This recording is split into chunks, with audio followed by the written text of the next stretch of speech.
orang-orang yang zaman dulu kayak begitu, beda sama orang-orang zaman sekarang yang cuma hanya perhatian dengan membacanya tapi nggak dia amalkan, nggak dia praktekkan. Datang lagi orang yang sekarang lagi la baca wala praktek, la dibaca wala dipraktekkan daripada Al-Quran tersebut. Sayyidina Umar bin Al-Khattab itu membaca Al-Quran di malam hari, dia renungin ayat-ayat Al-Quran sampai beliau itu menangis histeris sampai jatuh dan sampai sakit dan dijenguk. Gara-gara apa? Terlalu khusyuk di dalam membaca Al-Quran tersebut.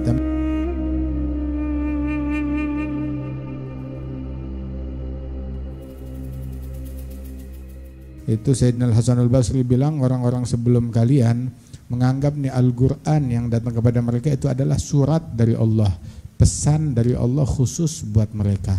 Sehingga itu pesan mereka baca, mereka renungi di malam hari dan mereka praktekkan di siang hari.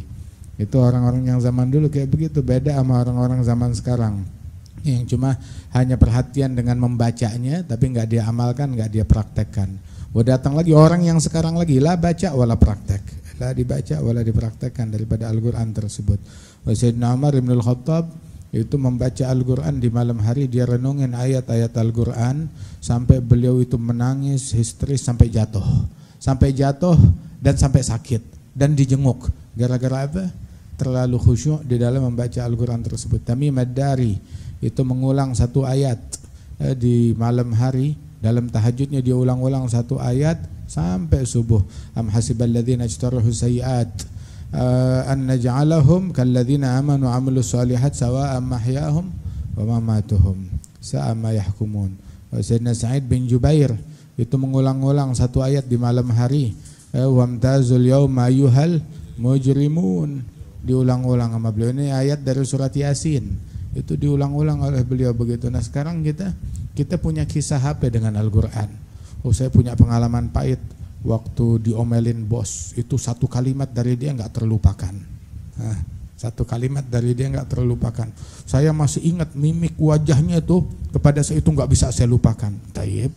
Jadikanlah kita tuh nggak bisa melupakan tuh kenangan kita ataupun ingatan kita atau yang mempengaruhi batin kita itu adalah uluwiyat, hal-hal yang luhur, hal-hal yang agung.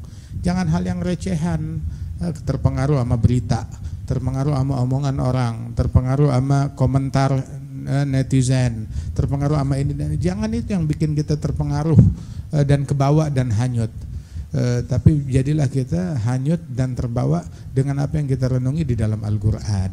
Ya, surat Zalzalah, surat Al-Qari'ah. Karena Sayyidina Ali bin Fudail bin Iyad itu beliau nggak bisa baca surat Zalzalah.